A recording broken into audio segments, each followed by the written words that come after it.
Malar's kitchen பார்க்கும் உங்கள் அனைவருக்கும் என்னுடைய அன்பான வணக்கம். இன்றைக்கி ரொம்ப சூப்பராக சிம்பிளான குழம்பு, பூண்டு குழம்பு எப்படி செய்யலாம் அப்படின்னு தான் நம்ம பார்க்க போகிறோம்.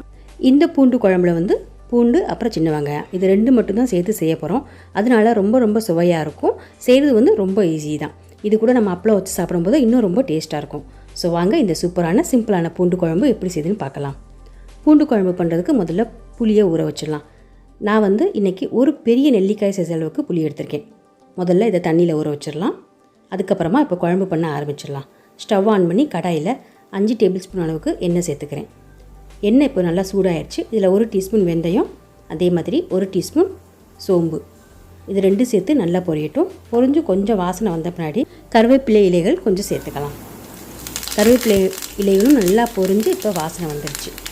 இதில் இப்போ உரித்து வச்சுருக்க சின்ன வெங்காயம் சேர்த்துக்கலாம்.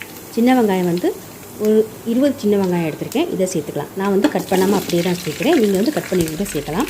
இதை நல்லா கொஞ்சம் கண்ணாடி பதம் வர வரைக்கும் வதக்கி விட்டுக்கலாம். வதக்கும்போது ஸ்டவ்வை கொஞ்சம் சிம்லேயே வச்சுக்கலாம். சின்ன வெங்காயம் இப்போ நல்லா வதங்கிடுச்சு.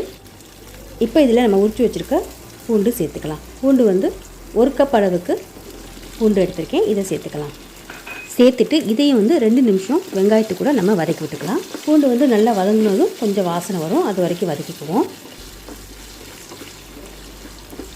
இந்த குழம்பு செய்கிறது ரொம்ப ஈஸி, ரொம்ப டேஸ்ட்டாக இருக்கும். இப்போ பாருங்கள், பூண்டு நல்லா வதங்கிடுச்சு. இப்போ இதில் எல்லா மசாலா பொடி நம்ம சேர்த்துக்க போகிறோம். காரத்துக்கு 2 டீஸ்பூன் தனி மிளகாய்த்தூள் சேர்க்குறேன். அதே மாதிரி 2 டீஸ்பூன் குழம்பு மிளகாய்த்தூள் சேர்த்துக்குவோம்.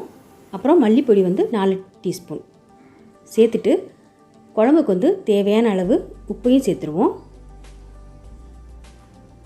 அதுக்கப்புறமா மஞ்சள் தூள் 1/2 டீஸ்பூன் சேர்க்குறேன். இது எல்லாத்தையும் சேர்த்துட்டு நல்லா மிக்ஸ் பண்ணி விட்டுடலாம். எண்ணெயிலே இந்த மிளகாய்த்தூள் மல்லித்தூள் எல்லாமே நல்லா வதங்கட்டும். நல்லா வதங்கி பச்சை வாசனைலாம் போகட்டும். அதனால இதை மூடி வச்சிடலாம். மூடி வச்சு ஒரு 3 நிமிஷம் மிதமான தீயில எல்லாத்தையும் நல்லா வதக்கி விட்டுக்கலாம். 3 நிமிஷம் கழித்து நம்ம மூடியை திறந்து பார்க்கலாம். ஸோ அந்த தூளோட பச்சை வாசனை எல்லாமே போயிடுச்சு. எண்ணெயெல்லாம் லைட்டாக ஓரங்களில் தெளிஞ்சு வர ஆரம்பிச்சிருச்சு. இந்த ஸ்டேஜில் நம்ம ஊற வச்சுருக்க புளி தண்ணீரை நல்லா வடிகட்டிட்டு சேர்த்துடலாம். அப்புறமா குழம்புக்கு தேவையான அளவு தண்ணி, 1 கப் அளவுக்கு தண்ணி சேர்க்குறேன். எல்லாத்தையும் சேர்த்துட்டு இப்போது புளிப்பு, உப்பு, காரம் இது எல்லாமே கரெக்டாக இருக்கான்னு செக் பண்ணிக்குவோம். செக் பண்ணிவிட்டு ஒரு தடவை நல்லா மிக்ஸ் பண்ணிவிட்டு மூடி வச்சு ஒரு 10 நிமிஷம் மிதமான தீயிலே கொதிக்க விட்டுறலாம். கொதித்து நல்லா வத்தட்டும்.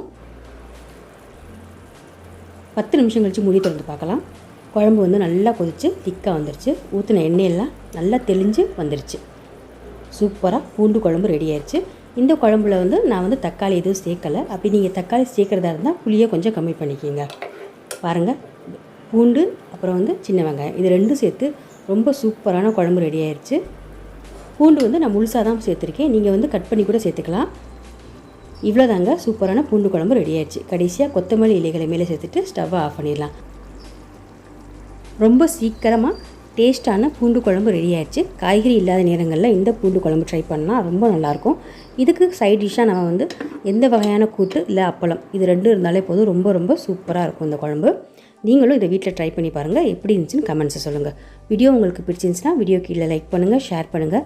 அப்புறம் இது வரைக்கும் நீங்கள் மலர்ஸ் கிச்சனுக்கு சப்ஸ்கிரைப் பண்ணலன்னா மறந்துடாமல் சப்ஸ்கிரைப் பண்ணிடுங்க. கூடவே பக்கத்தில் இருக்க பெல் பட்டனை ப்ரெஸ் பண்ணிடுங்க. அப்போ தான் நான் போடக்கூடிய வீடியோஸ் எல்லாமே உடனுக்குடன் பார்க்கலாம். மீண்டும் பார்க்கலாம். நன்றி, வணக்கம்.